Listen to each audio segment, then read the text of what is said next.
Aleluia.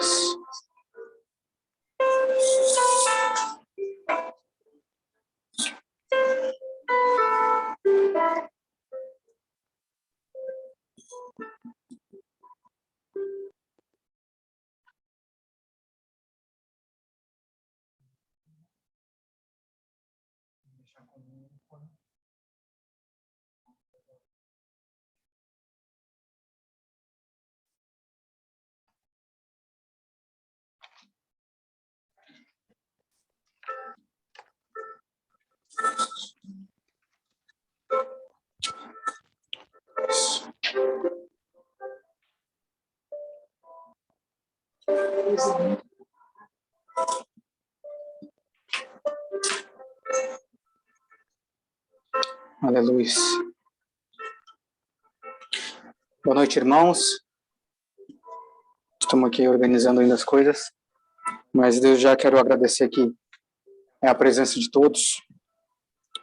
Hoje estamos dando início à nossa ministração, nossa celebração no domingo, e para mim é muito gratificante poder fazer parte dessa ceia, desse momento no Senhor, de tudo isso que o Senhor vem fazendo através das nossas vidas. E quando eu digo nossas vidas, eu estou falando não só minha e da Fábio, mas estou falando de toda a família Tropa de Cristo Jesus. Que cada um tem participado, cada um tem vivido, a gente tem visto o que Deus tem feito. Então, eu louvo ao Senhor por este momento, por isso que nós estamos vivendo, por isso que está sendo feito pelo Senhor através da vida de cada um de nós. Hoje é um dia especial, mais um dia especial, porque vamos estar ceando também junto aqui, trazendo à memória o nosso Cristo, o nosso Senhor Salvador, aquele que se entregou por nós. Glória a Deus por isso. Hoje é um dia de a gente meditar, como as Escrituras dizem, a gente se examinar.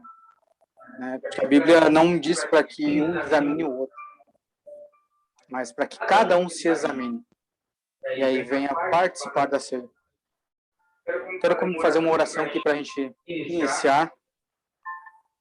Colocar o Senhor no centro, como Ele sempre é. O centro das nossas vidas, o centro das reuniões, o centro dos cafés, a mesa, quando a gente se reúne. Que Ele seja o centro de quando a gente se deitar, quando a gente se levantar, quando a gente for passear, que Ele seja sempre o centro. Em nome do Senhor Jesus. Pai, louvado seja o Teu nome. Eu quero Te louvar e Te agradecer, Pai, por esse dia, por todos os irmãos que aqui estão participando conosco, Pai, nesse dia tão precioso. O Senhor já foi tão bondoso conosco, Pai, em nos permitir hoje levantar, ter mais um dia de fôlego de vida. Eu Te louvo e Te agradeço, Pai. Obrigado por a gente poder estar aqui compartilhando da Tua palavra, compartilhando a Tua semente, aquilo que o Senhor tem colocado e gerado nos nossos corações.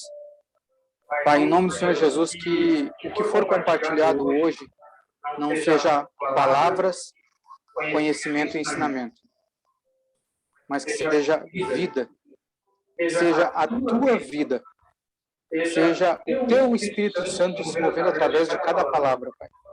Em nome do Senhor Jesus. O Senhor é o único que consegue gerar vida em nós. E Te louvamos e reconhecemos, Pai, tudo o que o Senhor já fez na eternidade por nós e que está realizando nesse tempo na vida de cada um. Eu Te louvo e Te agradeço, Pai, pelas Escrituras que o Senhor nos deixou, por todo o exemplo de Cristo que o Senhor tem nos deixado, Pai. Louvado seja o Senhor. Em nome do Senhor Jesus. Aleluia. Irmãos, quero ler com vocês aqui o nosso texto base que nós mais utilizamos para a ceia, que está em 1 Coríntios 11, a partir do 23. Se você tiver Bíblia, quiser acompanhar, ou até mesmo no celular, convido a todos a estar acompanhando conosco. 1 Coríntios 11, capítulo 11, versículo 23, está dizendo assim: porque eu recebi do Senhor o que também vos entreguei, que o Senhor Jesus, na mesma noite em que foi traído, tomou o pão e, tendo dado graças, ele o partiu e disse: tomai, comei, isto é o meu corpo, que é partido por vós. Fazei isto em memória de mim. Fazei isto em memória de mim. Depois, da mesma maneira, também ele tomou o cálice, depois de ceiar, dizendo: este é o cálice, é o Novo Testamento. Algumas versões vão dizer a nova e eterna aliança no meu sangue. Fazei isto todas as vezes que o beberdes, em memória de mim. Que todas as vezes que comerdes este pão e beberdes este cálice, proclamais a morte do Senhor até que ele venha. Portanto, qualquer que comer este pão e beber este cálice do Senhor indignamente será culpado do corpo e do sangue do Senhor. Mas examine-se o homem a si mesmo. Mas examine-se o homem a si mesmo. E assim coma deste pão e beba deste cálice.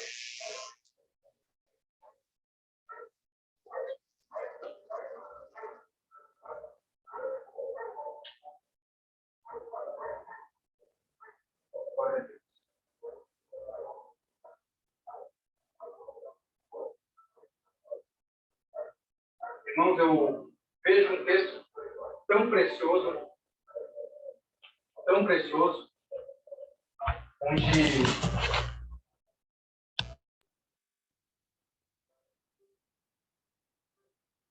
estão me ouvindo agora? Tinha te levado o mudo, né? Eu vejo um texto tão precioso, irmãos. Esse texto onde que Paulo deixou para nós como referência, como base. Acredito que também deve ter sido tremendo ao mesmo tempo. Claro que hoje, com essa visão que nós temos do que é a ceia, deve ter sido tremendo poder participar com o próprio Cristo. Mas também eu imagino que naquela época talvez eles não teriam a consciência que nós temos hoje do real significado da ceia, do que aconteceria, do que eles estavam participando, o que viria após aquela ceia. Hoje a gente já consegue ter uma noção do que aconteceu. Creio eu que nós já temos essa noção. Às vezes nós nos esquecemos do que Jesus passou, para que hoje a gente, com poucas palavras, a gente pudesse apontar, que a gente pudesse lembrar. Se a gente for pensar, é algo simples que a gente faz para um ato tão grandioso. Mas, da mesma forma, esse ato, ele na eternidade, ele tem um efeito gigantesco. O significado que ele dá e o que ele aponta.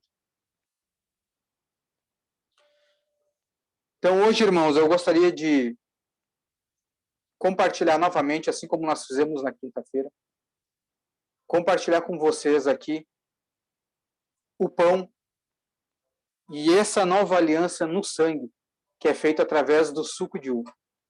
Então, que todos possam pegar do seu pão e também do cálice, do puro suco de uva, para que a gente possa estar ceando junto e trazendo à memória o Cristo que foi entregue por nós. Amém?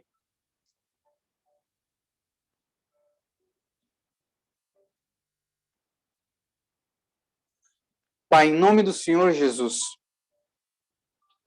cada um de nós que está aqui hoje, estamos cada um se examinando, cada um está avaliando o que tem feito diante de toda a preciosidade que o Senhor tem colocado nas nossas mãos, no nosso coração, que é a tua palavra, que é permitir o teu Espírito Santo habitar num ser que não merece. Mas, Deus, já nós te louvamos e te agradecemos pelo pão que o Senhor tem nos dado cada dia e pelo corpo de Cristo que foi partido por nós. E hoje, nesse ato simbólico, nós apontamos e trazemos a memória do Cristo que foi entregue por nós. E nos comprometemos com essa parte do corpo. Pai, consagramos esse pão e que toda honra e toda glória, Pai, seja dada a Ti. Toda a nossa vida seja para o Teu louvor, seja para engrandecer o Teu nome. Toda a transformação que for gerada em nós seja para glorificar o Senhor. Nós Te louvamos e Te agradecemos, Pai, e hoje partimos o pão para trazer a memória do Cristo. Em nome do Senhor Jesus. Amém. Participamos todos do pão.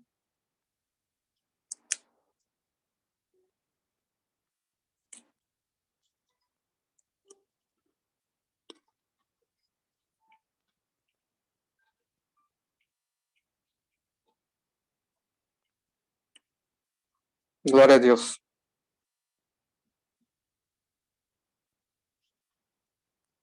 Da mesma forma em que nós partimos o pão, nós firmamos novamente, nós apontamos, nós declaramos que fazemos parte dessa nova aliança. Que nós temos acesso a esse sangue que foi derramado por nós. Um sangue que era para ter sido o meu, o seu, a ser derramado. Mas pela misericórdia e bondade do nosso Pai, Ele entregou o seu Filho e fez com que Ele derramasse o sangue por nós. Então nós louvamos e colocamos o nosso coração aqui diante do Senhor, em humildade, em gratidão a Ele, de uma forma onde que a gente não consegue nem expressar pelo ato de Cristo pelas nossas vidas. Então, Pai, te louvamos e te agradecemos por hoje poder estar compartilhando aqui também do sangue de Cristo, de ser participante dessa nova aliança. Nós consagramos o suco, Pai da videira, e damos graças a Ti. Em nome do Senhor Jesus, eu te louvo e te agradeço, Pai. Que esse dia seja um dia de reflexão, um dia em que a gente possa amadurecer na nossa mente, na nossa ideia, o que realmente significa esse ato, o que estamos fazendo, diante dessa grandeza em que recebemos. Podemos todos nós participar em nome do Senhor Jesus.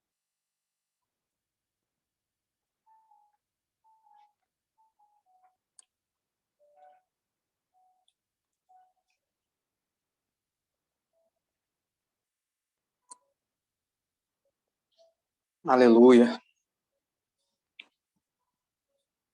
Glória a Deus, irmão. Se puder, glorifica o Senhor. Agradeça enquanto você medita aí, irmão. Agradeça ao Senhor.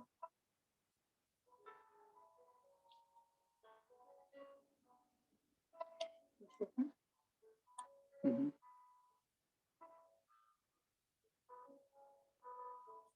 Glória a Deus.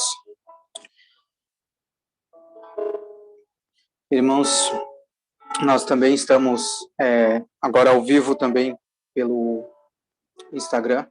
Então, todos aqueles que se achegarem agora também pelo Instagram, que sejam muito bem-vindos. Glórias ao Senhor. Aleluias. Irmãos, muitas coisas que acontecem no nosso dia a dia, na nossa vida, no diário, muitas coisas fogem ao nosso controle. Muitas coisas a gente não consegue resolver. Eu estou falando isso, irmãos, porque para que a gente medite nisso que nós acabamos de fazer, que foi ceiar. Ceiar. Se as coisas do nosso dia a dia nós não conseguimos muitas vezes resolver, será que nós teríamos a possibilidade de resolver essa questão de ter esse relacionamento com o Pai novamente? que foi o que aconteceu através de Jesus Cristo? Trago isso à memória, irmãos, para que a gente entenda a grandiosidade disso que Cristo fez. E pela misericórdia do Pai, em resolver algo que para nós era impossível. Que a gente possa meditar nisso, irmãos. Glórias ao Senhor. Aleluia.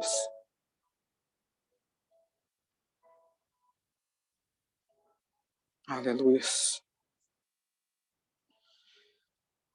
E diante dessa meditação que nós estamos fazendo, acerca da ceia, de nós nos colocarmos aqui como um coração grato, não podia trazer uma palavra em que o Senhor tem colocado no meu coração já há algum tempo, e os irmãos que me acompanham sabem que eu venho trazendo algo já direcionado a isso, que é sobre a gente humilhar o nosso coração.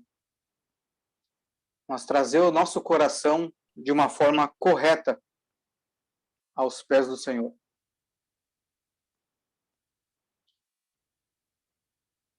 E quando o Senhor me trouxe essa palavra, eu já comecei, isso já foi o mês passado, eu comecei a escrever, e esses dias eu fui revisar, e aí a gente dá continuidade em leitura e tudo, e o Senhor foi me acrescentando algumas coisas, foi me trazendo algumas outras coisas à memória. Então, hoje eu gostaria de falar aqui um pouquinho sobre essa parte de nós humilharmos o nosso coração diante do Senhor. Qual que é a importância disso? Será que Deus se agrada? Será que Deus não se agrada? E quando a gente pensa em humilhar o nosso coração, pelo menos isso na minha mente vem a ideia de quando a gente, normalmente é quando a gente vê uma pessoa sendo humilhada, parece que a gente associa algo ruim, essa parte de humilhar, né, de se humilhar, da ideia de algo vergonhoso. Mas a palavra ela também significa em você se tornar humilde, se tornar simples, assim como o nosso Senhor Jesus. Ele foi manso e humilde. E a própria Bíblia diz que ele mesmo, né, se humilhou. Esse se humilhar foi ter se entregue, foi ter se tornado em carne humilde. Não que o nosso Senhor não fosse humilde. Até porque essa palavra, o contrário, aquele que humilha, ele é arrogante. E o nosso Senhor, ele não é arrogante. E aí a gente pode pensar assim, tá, mas se o nosso Senhor Jesus Cristo, se ele se tornou humilde, se ele se humilhou, como pode se ele não era arrogante? E aí a gente tem que pensar algo que o Senhor falou no meu coração hoje à tarde, que eu também me fiz essa pergunta, mas como? Se Jesus se humilhou, se tornou humilde, mas como que ele se tornou humilde? Ele não era arrogante. E aí o Senhor me falou algo no meu coração, que ele fez isso em nosso lugar. Ele tomou o nosso lugar. Quem era para ter se tornado humilde, éramos nós. Éramos nós que era para ter se humilhado. Ou seja, a arrogância estava em nós, não nele. Então veja que até nisso ele tomou o nosso lugar, por isso que ele sofreu aquilo que sofreu. Em contrapartida, aquele que humilhou, que foi através de toda essa opressão de Satanás, ele tem essa prerrogativa de arrogância, que a gente já vê desde o princípio, quando ele quis se exaltar. Então veja o que Jesus teve que passar por nós. Aquilo que era para nós, ele teve que passar. Glória a Deus pela vida de Cristo. Glória a Deus por ele ser o nosso Senhor. Glória a Deus por ele ser o nosso resgatador. Aquele que nos reconciliou com o Pai. Que isso sim, irmãos, estava fora do nosso alcance. Glória a Deus pela vida do Senhor. O texto que quero compartilhar com vocês aqui, irmãos, está em Daniel.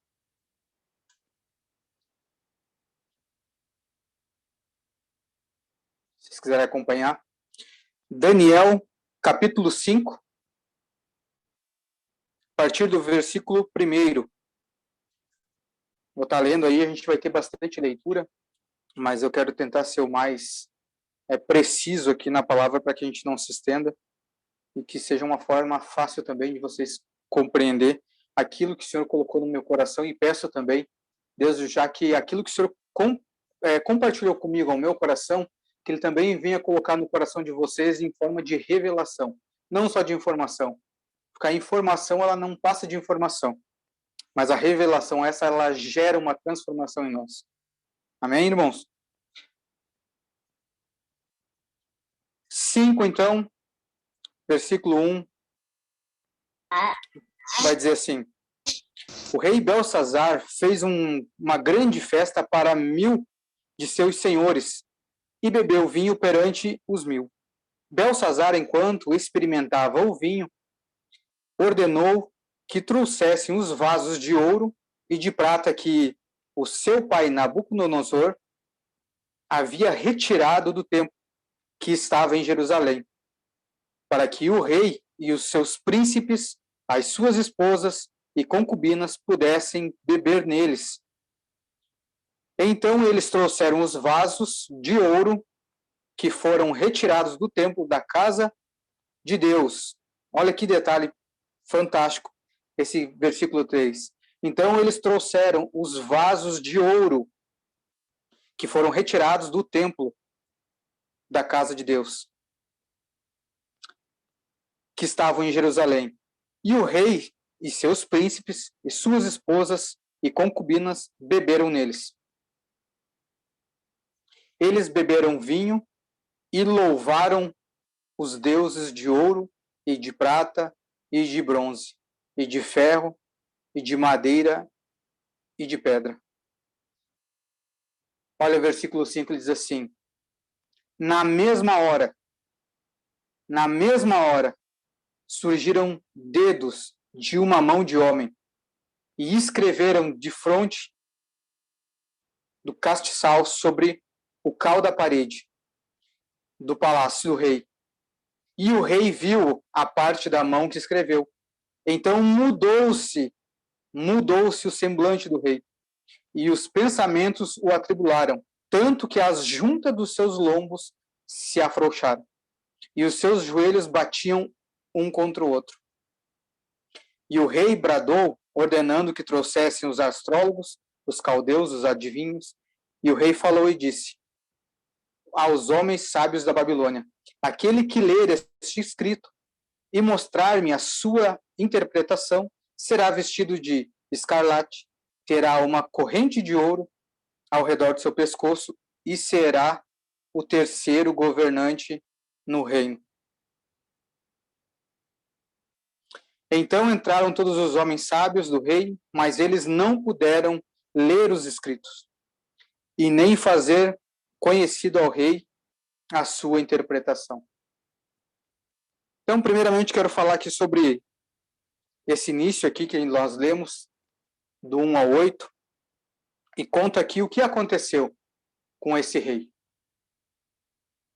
Algo que me chamou aqui muito atenção, justamente nesse início, foi quando ele falou ali que trouxeram esses vasos de ouro. E nós sabemos que quando a Bíblia fala de vasos, ela aponta para quem? Para nós, seres humanos.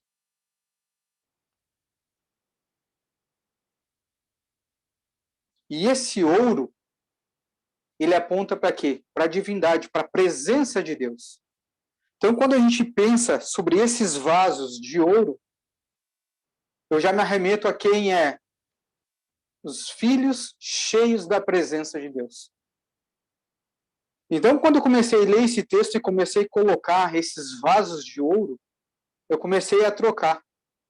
Eu coloquei, e trouxeram os filhos cheios da presença de Deus. E isso, mudando essa palavra, começou a me dar um contexto completamente diferente que nos traz para os dias de hoje. Que é o que acontece nos dias de hoje ainda. Todos nós, cheios da presença do Senhor, irmãos, quando a gente se propõe a adorar qualquer outro Deus, qualquer outro tipo de coisa que não seja o nosso Senhor, imediatamente o Senhor vem, como ele diz aqui, no versículo 5. Na mesma hora. Na mesma hora. Irmãos, eu estava meditando sobre isso e eu achei forte porque você imagina você cheio do Espírito Santo, cheio da presença do Senhor, se curvar a algum outro Deus. Como que você vai querer fazer Deus adorar outro? Sendo que você pertence a Ele? Detalhe, irmãos, a Bíblia está cheio de demonstração da parte de Deus de como Ele gosta de que nós agimos, de que a gente haja, principalmente quando estamos cheios da presença dEle. Que a gente não tenha outro Deus senão Ele. E perceba nesse texto que esses vasos de ouro, as pratas, tudo já tinham sido tirados do templo. Aí eu me pergunto, por que Deus aqui ainda não tinha vindo sobre esse rapaz? Porque foi só quando ele usou aquilo que é para o Senhor, ele usou para adorar outros deuses, o Senhor veio. Então não basta ser só a nossa vida em adoração ao Senhor, mas tudo aquilo que está em nossa posse, aquilo que está na minha mão, não pode adorar outro Deus. Por quê? É uma lógica. Se eu não pertenço a mim mesmo e pertenço ao Senhor, logo tudo aquilo que está na minha mão também não pertence a mim. Pertence ao Senhor. Então, como eu vou fazer até mesmo aquilo que está às minhas mãos, adorar outro? A servir a outro Deus? Então, é isso que eu quero trazer hoje, irmãos, a reflexão. Primeiro, que a gente não se pertence a nós mesmos. Porque o que nós acabamos de fazer? Ceiar. Essa ceia também aponta para que uma compra. Ele nos comprou com aquele sangue da nova aliança. Foi uma compra. Nós fomos transportados do reino das trevas para o reino do Filho do seu amor. Então, ele nos comprou. Nós somos posse dele. E glória a Deus por isso. Que nós temos um senhorio bondoso, generoso, que nos alcançou com um alto preço. Então, nada mais justo. Isso, na verdade, irmãos, é um ponto de partida. Acredito que isso aqui, em questão de adoração, é o nosso ponto de partida. Adorar a Deus, servir somente a Deus com quem eu sou e com o que eu tenho, é a nossa largada. É o básico, é o mínimo. Para quem me comprou, é o mínimo que eu faço é servi-lo. É o mínimo. Agora, é isso que acontece. O Senhor vem, assim como ele veio no jardim, não sei se você se lembra. O Senhor, ele providenciou toda a terra, providenciou o jardim, providenciou a provisão de alimento, de tudo. E ainda ele vinha se relacionar com o homem. Ele tinha a presença de Deus no jardim. Quando o homem resolve ser independente, comer daquilo que Deus disse para não comer, Deus veio. Porque eu estou usando o meu corpo para fazer aquilo que o Senhor não mandou. E se eu sou dele, se eu dependo dele, ele vai querer saber o que eu estou fazendo. Que história é essa? Trago a provisão, trago o jardim, trago tudo para vocês e agora vocês vão servir a outro Senhor? Então, Deus vem. E aqui Deus veio, só que essa situação desse rapaz aqui, a gente percebe que em toda a Bíblia o Senhor, ele nos explica, ele nos ensina, ele enviou Jesus para que a gente aprenda sem ter que receber uma condenação. Esse rapaz aqui, ele não teve uma segunda chance. Quer dizer, na verdade ele teve. É que ele não identificou. Por quê? Se a gente ler ali o capítulo 4, a gente vai ver que Nabucodonosor, ele teve toda uma experiência com Deus. Ele também era o rei mais poderoso da terra. Nós vamos ler depois aqui, a Bíblia diz que ele que decidia se a pessoa vivia ou morria, ele decidia tudo. Como é que ia ser no reino. Aí eu fico pensando, diante de um rei tão poderoso, mesmo assim ele teve que se curvar ao Senhor. Ele reconheceu. E quem somos nós diante de um rei tão poderoso para a gente não querer adorar o Senhor, a se curvar, a humilhar o nosso coração e colocar diante dele? Qual é o nosso poder? Se até mesmo esse rei, que era o mais poderoso, reconheceu, ele se curvou diante do Senhor pela experiência que ele teve. O Senhor fez Nabucodonosor viver como bicho, como animal. Seus cabelos cresceram, suas unhas cresceram como de ave. Ele dormiu ao relento. Mas a Bíblia diz que o entendimento dele voltou a ele. Ou seja, o Senhor permitiu ele a ter novamente o entendimento. Ou seja, ele estava fora de si. E aí ele reconheceu. Depois vocês leem o finalzinho aqui, ó. 4, a partir do 35. Depois anotem e leem. Esse aqui é o testemunho do rei Nabucodonosor, onde ele reconhece Deus, o Altíssimo. Ele reconhece, tudo foi restabelecido para ele, o poder, o reino, mas ele reconheceu que não há outro igual ao Altíssimo, que ele governa sobre toda a terra e ele dá o governo dele para quem ele quer. Então ele, com essa confissão, com esse testemunho, ele aí sim, ele se humilhou, ele se tornou o quê? Humilde. Mas o que aconteceu? O Senhor, ele teve que criar uma situação para que ele se tornasse humilde. E eu vejo, irmãos, que Deus, ele não humilha. A gente pode pensar, eu até estava refletindo sobre isso, mas será que Deus, ele humilha? Eu creio que não, irmãos. Mas ele cria situações para que a gente venha a ser humilhado. Só que quando ele cria essa situação, não é porque ele quer. Quero ver se vocês acompanham esse raciocínio comigo. Se eu já sou humilde, por que o Senhor vai precisar criar uma situação para me humilhar? Para que eu me torne humilde, se eu já sou? Se eu já sou humilde, não precisa ele criar uma situação para que eu me torne. Agora, se ele tem que criar uma situação para que eu me torne humilde, quer dizer que eu não estou sendo humilde. Que eu não estou prostrando meu coração ainda não está correto. Então, ele só disciplina, ele só cria uma situação de acordo com o meu comportamento. Agora, se eu me colocar, assim como Jesus se dispôs a ser humilde, Deus não precisou criar uma situação, ele se ofereceu. E se nós estamos aqui para imitar o comportamento de Cristo, se nós estamos aqui para ter a mente renovada e ter a mente de Cristo, o mínimo que a gente faça é o mesmo que Cristo. É que a gente coloque o nosso coração manso e humilde diante do Senhor. Para que a gente não precise esperar Deus criar uma situação para que a gente venha a se tornar humilde. E na maioria dessas vezes a gente ainda questiona Deus. Por que o Senhor está me humilhando? Por que eu estou passando por essa situação, Senhor? A gente tem que refletir, irmãos. Deus, ele não faz nada para o nosso mal. Como a gente falou na quinta-feira, é mais importante aquilo que você vai ser transformado do que aquilo que você tem. E Deus vai fazer de tudo para que você seja transformado. Então, aqui, irmãos, por que eu vejo que esse rapaz ele teve uma chance, mas não aproveitou? Porque Belsazar aqui diz, né, o seu pai, mas se a gente for estudar aqui e ver as escrituras, a gente sabe que na verdade era seu avô, que a mãe de Belsazar, que era filha de Nabucodonosor. Mas enfim, ele teve o exemplo do seu pai.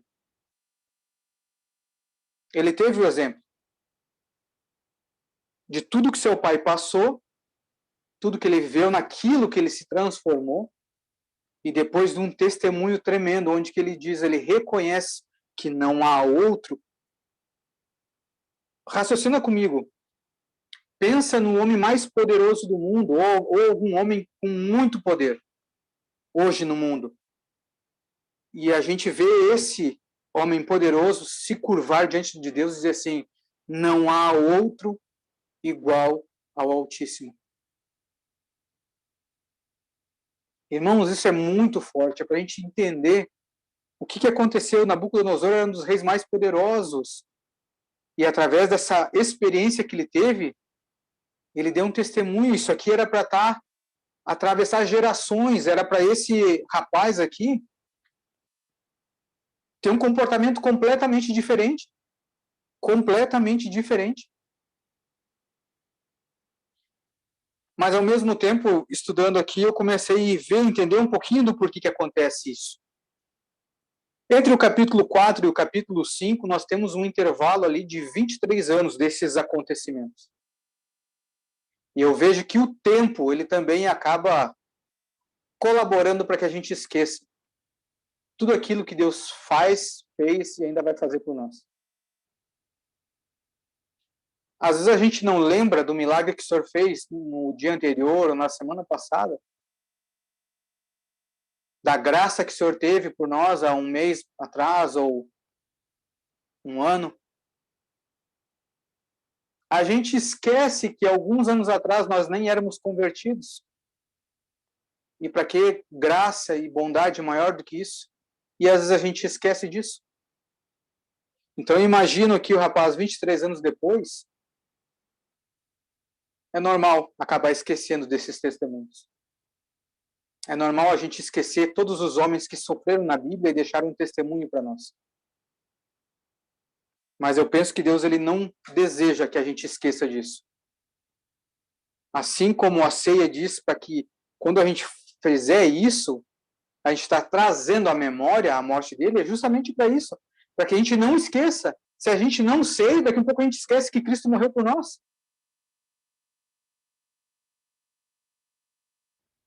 Então veja a importância da gente estar sempre se lembrando. Às vezes a gente foca tanto nos problemas, foca tanto naquilo, nas dificuldades que vai vindo pela frente, mas a gente acaba esquecendo daquilo que já passamos. As dificuldades que o Senhor fez a gente avançar, as dificuldades que fez a gente atravessar e ser transformado. E isso é maravilhoso, isso é bênção. Olha o que aconteceu com Nabucodonosor, ele foi transformado. Ele reconheceu o Senhor, o Altíssimo. Eu te garanto que ele não deve ter esquecido mais através dessa experiência.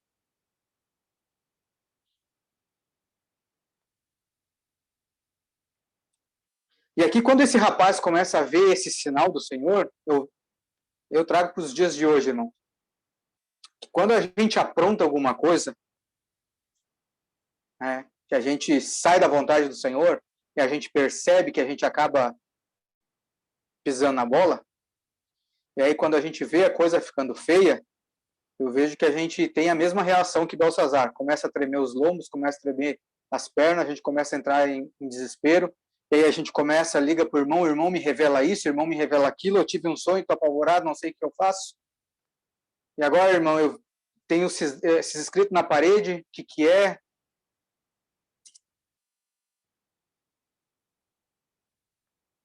A gente entra em desespero. Mas isso é um alerta para que a gente não esqueça do nosso Senhor e o que ele fez. E mais um motivo para a gente buscar nas Escrituras e buscar no Espírito Santo como é que ele gosta que a gente se comporte, o que ele gosta que a gente faça, o que ele não quer que a gente faça. Por quê? Ele só veio trazer um recado para Belsazar quando ele pegou aqui os vasos de ouro. Ele fez esses vasos de ouro, irmãos, só abrir um parênteses. Tudo que Deus faz, ele faz por um propósito. E é a mesma coisa que o ser humano. O ser humano, se ele fizer uma caneta, ele fez a caneta já com um propósito, para que pudesse escrever. Ninguém faz algo, constrói algo, para depois olhar para aquilo e dizer, para que eu vou usar isso aqui? Então, quando Deus fez aqui os vasos de ouro, ele fez para algo. E era para ser usado no templo dele. E quando foi usado para o que não era, veio desespero para Belsazar. E é assim conosco. Por que a gente às vezes se desespera? Pode prestar atenção se a gente não usou o que era para Deus para alguma coisa que ele não gostaria. Amém? Vamos avançar aqui na história. E aqui, então, Belsazar se apavorou tanto e começou a chamar todos que poderiam dar um auxílio. E não adiantou. Nenhum deles conseguia compreender aquela escrita, não conseguia discernir aquela escrita. E a rainha, então, vendo que o que o rei tinha prometido, trouxe à lembrança Daniel. Olha, tem um rapaz aí chamado Daniel no teu reino que já foi com o teu pai Nabucodonosor. E aí também, irmãos, foi outra coisa que eu comecei a refletir acerca de, claro, a gente tem que ver todo um contexto. Né? Nós estamos falando de uma rainha chegar diante de um rei para poder adverti-lo de uma certa forma. Né? É um pouco mais complicado do que os dias de hoje. Mas pensem comigo. Ela poderia ou não poderia, antes de que ele trouxesse esses vasos de ouro para tomar vinho e fazer toda essa festa, ela poderia ou não poderia ter advertido ele? Então, para a gente ver a importância da esposa estar vigilante para se antecipar às situações que podem acarretar aí a sérios problemas com o Senhor. Mas, enfim, mesmo sendo depois, ela acabou lembrando de Daniel e trouxe Daniel à presença do rei. E aí agora eu quero ler aqui com vocês, a partir aqui do versículo 16, o desenrolar de toda essa história aqui. Ele diz assim: e eu ouvi a respeito de ti, depois que Daniel já tinha chegado à presença do rei, e eu vi a respeito de ti, que tu podes fazer interpretações e resolver dúvidas. Agora, se tu podes ler o escrito e fazer-me conhecer a sua interpretação, será vestido com escarlate e terás... Aqui ele deu tudo já o que ele já tinha falado antes. Tudo que ele daria para Daniel se Daniel conseguisse revelar. Versículo 17 diz assim: então Daniel respondeu e disse perante o rei: fique para ti os teus presentes. Uau, irmão. Isso é crente. Isso é ser crente. Entendam, nós estamos falando aqui da Babilônia. Pesquisem a Babilônia, o tamanho que era o reino, a grandiosidade que era a Babilônia. Você ser o terceiro governante naquela época, não precisaria nem de corrente de ouro, de mais nada, irmão. Era só você ser o terceiro governante, teria tudo. Mas olha a resposta de um homem de Deus, um homem que não negocia a verdade e que não negocia os seus princípios. Reconhece quem é o seu Senhor e Salvador, quem é o seu Deus. Então Daniel respondeu e disse perante o rei: fique para ti os teus presentes e dá as tuas recompensas para outro. Eu, contudo, lerei o escrito para o rei e lhe farei conhecida a interpretação. Ou seja, irmão, o que ele apontou aqui? Eu achei fantástico essa resposta aqui e essa parte do texto. O que Daniel está dizendo aqui para ele? Eu não quero os teus presentes. Agora, eu vou te revelar. Por quê? Porque é um desejo do meu Deus. Ele te mandou um recado e eu vou te entregar, mas vou te entregar porque eu sou obediente, sou fiel a Ele, não por aquilo que você tem para me dar. É Ele que provê. A Fábio tem falado aí já há alguns dias, né, a gente tem compartilhado isso. Deus, ele só é Senhor daquele que lhe provê. Se ele não é o seu provedor em tudo, irmãos, com Deus não tem meio termo. Ou ele é teu tudo, ou não tem meio termo. Ou ele é teu provedor em tudo, é teu Senhor em tudo, ou em nada. Agora imagine você, irmão, você chegar a pessoa e dizer assim, ó, você será o terceiro rei dos Emirados Árabes ou dos Estados Unidos. Você seria rico ou não? Isso é para a gente refletir. Como deve se comportar um homem de Deus diante dessas situações, irmãos? É nessas situações que a gente vê realmente os filhos, aqueles que são perseverantes nessa obra do Senhor. 18, ele diz assim, ó rei, o Altíssimo Deus deu ao teu pai, ó, aqui, olha, aqui ele chama atenção. Ó rei, o Altíssimo Deus deu a teu pai, Nabucodonosor, um reino, e majestade, e glória, e honra. E por causa da majestade que lhe fora dada, todos os povos, nações e línguas tremiam e temiam diante dele. A quem queria, matava. A quem queria, mantinha vivo. Eu acabei de dizer ali atrás. Ele que decidia tudo. E a quem queria, erguia, e a quem queria, derrubava. Porém, quando elevou-se o seu coração, e olha que detalhe precioso, irmão. Olha que precioso. Veja, que aqui ele diz que ele era o rei mais poderoso da terra, certo? Mas qual foi o problema desse poder? Não foi em ele ser poderoso, mas a Bíblia diz que assim, ó, porém, quando elevou-se o seu coração.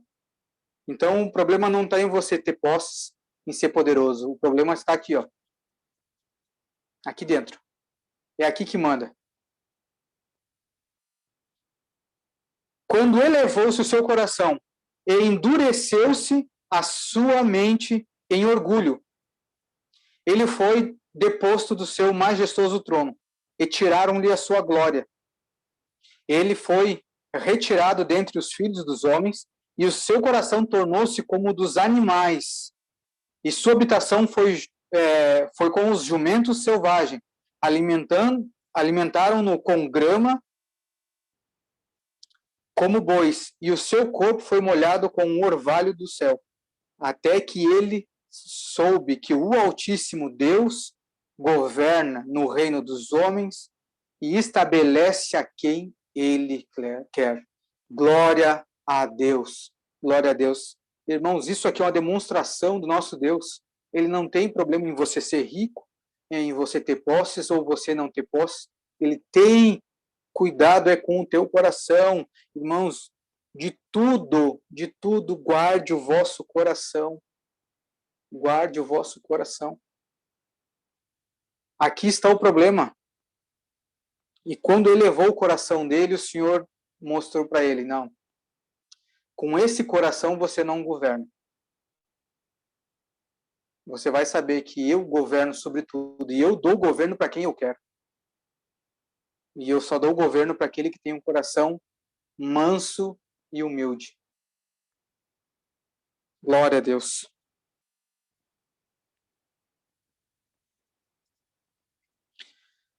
Seguinte, e tu, seu filho, o Belsazar, não tens humilhado o teu coração, embora soubesse de tudo isso. Então, irmãos, ele não passou em branco.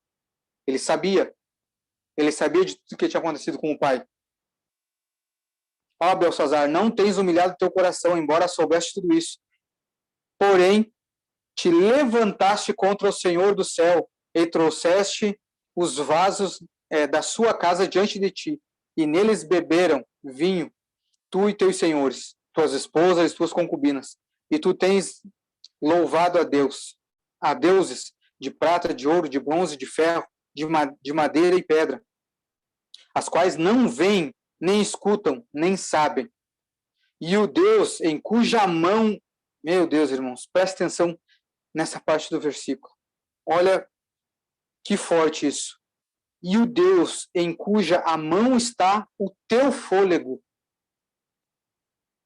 O Deus em cuja a mão está o teu fôlego, ou seja, o teu fôlego de vida está na mão de Deus. E de quem são todos os teus caminhos, tu não tens glorificado. E aqui, mais uma vez, vamos refletir, irmãos. A nossa vida, nós, pelo menos, declaramos que nós entregamos para nosso Senhor Jesus Cristo. Que nós entregamos ao nosso Deus e Pai. Então, o nosso fôlego de vida está na mão dele. Os nossos caminhos estão na mão dele. E aí eu pergunto, nós temos glorificado e honrado o Senhor? Nós temos nos colocado como coração manso e humilde diante dele? E aqui, Daniel vai estar revelando todo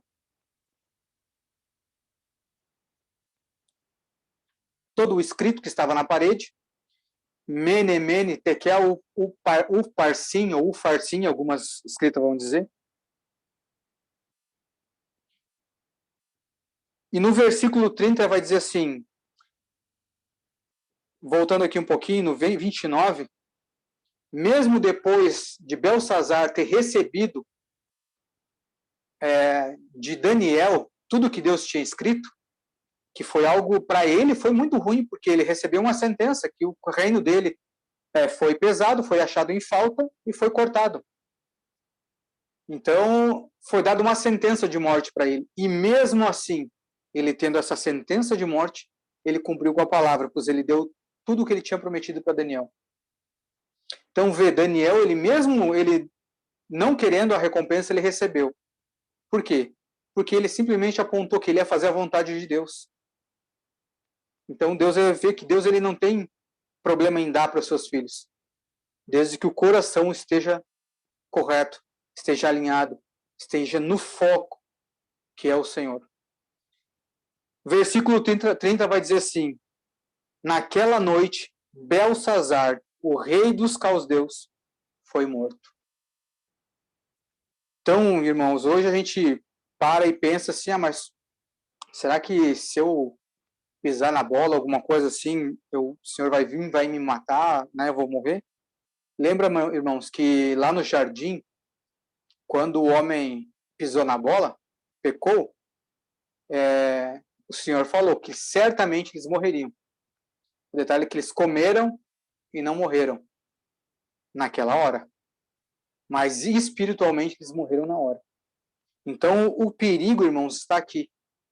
É no seu espiritual. Você às vezes sai fora do trilho do Senhor e acha assim, mas não me aconteceu nada, não me veio nenhuma dificuldade. É porque você não está vendo o teu espiritual. Talvez o teu espiritual está adormecido, está morto. E na própria ceia, até eu não continuei lendo aqui, mas se você for ler ali em 1 Coríntios 11, você vai ler ali que na igreja tem muitos fracos, doentes e muitos que dormem. E lembra que quando se fala de dormir, é morte. Então, irmãos, a gente tem que avaliar até isso. A gente pode olhar para o nosso físico e achar que está tudo bem, mas nós temos que olhar para dentro de nós se o espiritual já não está morto. E aí eu quero falar aqui de outro comportamento, de um outro ser que já veio lá da eternidade. Se vocês quiserem anotar aí, e eu acredito que acho que por ter iniciado com esse cidadão, quando Deus vê nos seus filhos um comportamento semelhante, o Senhor já trata de cortar já no início, porque ele já sabe o resultado de um coração avarento, um coração elevado, assim como de Belsazar. Isaías 14:14 vai estar falando ali, a gente sabe que esse texto está se remetendo a Satanás, que ele dizia assim, subirei sobre as alturas das nuvens e serei semelhante ao Altíssimo. Olha só a altivez desse rapaz, desse camarada, desse anjo.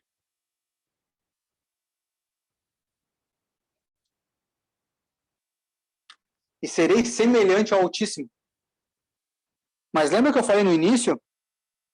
Deus ele não humilha, mas ele cria uma situação para que a gente seja humilhado. Aí agora eu quero ler com vocês Gênesis 1:26. Só anota aí, irmãos, depois vocês podem procurar e estudar aí sobre isso. Mas Gênesis 1:26 vai estar dizendo assim, e disse Deus, façamos o homem à nossa imagem, conforme a nossa semelhança, conforme a nossa semelhança. E domine sobre os peixes do mar, sobre as aves do céu, sobre o gado, sobre toda a terra, e sobre todo o réptil que se move sobre a terra. Então, para que humilhação maior que isso, irmãos? Um diz assim, eu vou subir ao céu. Quero exaltar o meu trono e serei semelhante ao Altíssimo. Ele queria ser semelhante ao Altíssimo. Detalhe, irmãos, Gênesis 1:1, na criação da terra, quem governava, quem tomava conta, era Lúcifer e alguns anjos. Deus ele não deu limite para as águas, não deu limite para os ventos, quem cuidava disso são os anjos. Então, o que Deus fez aqui, após esse coração elevado? Que a Bíblia diz que ele se elevou na sua formosura, elevou o seu coração. O que Deus fez? Uma forma bem clara de humilhação, uma situação para que ele fosse humilhado. Você quer ser semelhante a mim? Tudo bem. Vou retirar o seu governo da terra, vou entregar o homem, que é menor do que os anjos. E vou fazer ele semelhante a mim. E ele vai governar sobre tudo. Olha que humilhação, irmãos. Olha que humilhação. Isaías, eu acho um texto bem forte, esse texto, que é um texto para que a gente reflita também. Isaías 1:3 vai dizer assim: o boi conhece o seu possuidor, e o jumento a manjedoura do seu dono. E aqui ele se refere a Israel. Mas Israel não tem conhecimento. O meu povo não entende. Algumas versões vai dizer assim, o meu povo não pensa. E aí, se você traz para os dias de hoje, irmãos, o boi continua conhecendo o seu possuidor. O jumento continua conhecendo a manjedoura do seu dono. E aí eu pergunto, será que nós temos conhecido o nosso dono, nosso Senhor, nosso Salvador? Ou será que a gente está sem entendimento, sem conhecimento? Irmãos, não é possível. Não é possível. Não é possível. Porque aqui eu estou lendo Isaías, irmãos, é Antigo Testamento. Aqui eles não tinham o privilégio que nós temos, que é ter o Espírito Santo em nós, onde o qual o Espírito Santo nos revela tudo, desde que nosso coração esteja aberto. Então não é possível. O Espírito Santo ele testifica tudo da obra do Senhor, testifica do nosso Deus. Aí eu me pergunto, irmão, se a gente entende que Deus ele é nosso Deus, é nosso Pai, Cristo ele nos resgatou, por que a gente, irmãos, não age de acordo? Não estou generalizando, é claro, mas na grande maioria das vezes a gente se desvia, vai para cá, vai para lá, às vezes quer buscar outro curral, quer buscar outra fonte, outra manjedoura. Lembra, irmão, que eu falei que Deus ele é provedor de tudo? Eu até tinha comentado esses dias com os irmãos que Deus tinha falado acerca de dinheiro comigo. Porque ele tinha me alertado assim, o problema não é a questão do dinheiro, mas é o que você vai fazer se você tiver dinheiro. Porque, irmão, se você não tem dinheiro, é meio que contraditório que eu vou dizer, às vezes é até uma bênção. Porque aí você só faz quando Deus te envia, quando ele coloca na sua mão. Agora, quando você tem dinheiro, você tem uma desculpa. Você vou fazer para Deus. Estou fazendo para Deus. Mas será que Deus te pediu? E o que tem a ver com esse contexto? É para que a gente saiba quem é o nosso dono. E que a gente faça aquilo que ele nos pede. Veja, Davi ele tinha condições de construir o templo. Tinha dinheiro, tinha servos, tinha tudo. Mas quando ele foi construir, o Senhor disse não. Deixa para o teu filho. Você está com as mãos sujas de sangue. O que ele fez? Deixou o reino, deixou sua riqueza para seu filho, para que ele construísse. Então veja, mesmo ele tendo dinheiro na mão, tendo condições, tendo autoridade para construir, o que ele fez? Ele obedeceu. Então eu vejo aqui, irmão, será que a gente reconhecendo o curral, reconhecendo a manjedoura, reconhecendo quem é o nosso Senhor e Salvador, será que a gente vai estar buscando em outro? Será que a gente vai estar dando sempre um jeitinho? Porque o que acontece? Se eu quiser fazer algo e eu tenho condições para fazer, eu não vou esperar a voz do Senhor me dizer. Eu vou e faço. Ou se não dá de um jeito, eu tento de outro. Só que quando eu tento dar um outro jeitinho para conseguir aquilo que eu quero, eu estou buscando o senhorio em outra coisa. Já que esse meu senhorio, esse que me comprou com preço de sangue, não está me dando nesse momento que eu quero, eu vou procurar, vou dar o meu jeito. vou tentar fazer com as minhas forças. E é aí, irmãos, que o nosso coração se eleva. É aí que o nosso coração sai fora do propósito. E é aí, irmãos, que a mão vem escrever na parede do nosso coração. E aí, irmãos, não adianta a gente correr por irmão, minha revelação, e agora, irmão, o que eu faço? Não, te conserta com o Senhor. Vai, pros pés. Não espera ele criar uma situação para te humilhar. Se humilha. Pai, faz que nem Davi. Davi não errou um monte de vezes? Chegou os pai, realmente, eu errei, pequei contra ti, mas estou aqui com meu coração prostrado ao Senhor. Me perdoa. Me perdoa por ter buscado outro senhorio que não o Senhor.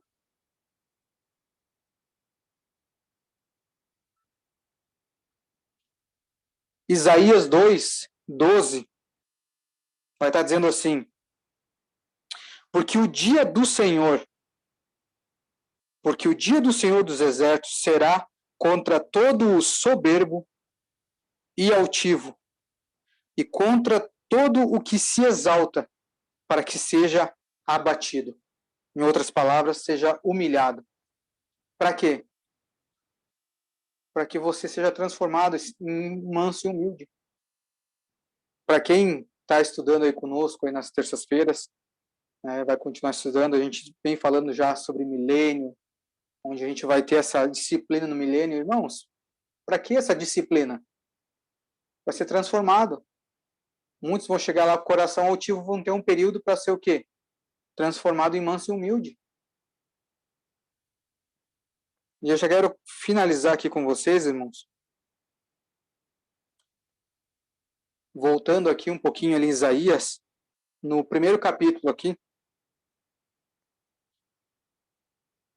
capítulo 1, versículo 19 e 20. Ele vai dizer assim: se sois dispostos, olha só, olha a riqueza desse texto. Se sois dispostos e obedientes, comerei o melhor da terra. Porém, se vós recusardes e vos rebelardes, olha só, preste atenção nesse detalhe. Porém, se vós recusardes, se eu me recusar ao quê? Ao que ele falou anteriormente, a ser obediente, ser disposto e obediente.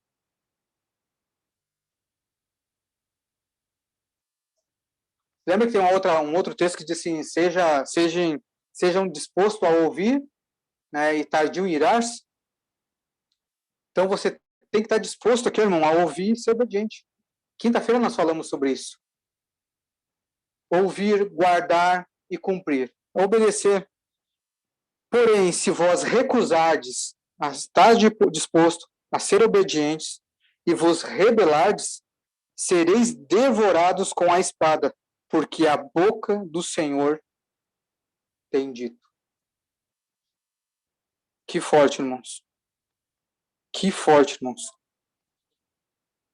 Irmãos, essa palavra aqui é para a gente refletir sobre essa importância, irmãos, de a gente nos colocar no nosso devido lugar, que é aos pés do Senhor. Se ele achar que a gente deve ser exaltado, é ele vai fazer. Se ele achar que a gente deve estar lá embaixo, aos pés, é lá que a gente tem que estar. Porque, irmãos, vamos ser sinceros, a gente não tem que achar nada, a gente tem que obedecer. A gente tem que estar disposto a ouvir, guardar e cumprir. Renove a mente. Ouça o que o Espírito Santo tem para falar. Para que quando a sua mente for transformada, a sua mão venha realizar aquilo que está na mente. A mão só faz aquilo que está aqui. Então, irmãos, que essa palavra seja para nós refletirmos hoje, principalmente diante de uma ceia. E diante de um Senhor que pagou um preço altíssimo. A gente sempre costuma dizer, né, a graça é de graça. Irmãos, claro, a graça ela é de graça. Mas eu, às vezes, não gosto nem de falar dessa maneira. Porque parece que é qualquer coisa. A graça, ela foi de graça, mas ela custou algo para alguém. Ela pode ter sido de graça para nós. Mas ela custou tudo para Deus, seu Filho. Então, que a gente reflita hoje sobre como é que está o nosso coração diante do Senhor. Será que a gente está nos humilhando? Ou será que estamos esperando o Senhor criar uma situação para Ele centralizar o nosso coração e botar o nosso coração no devido lugar?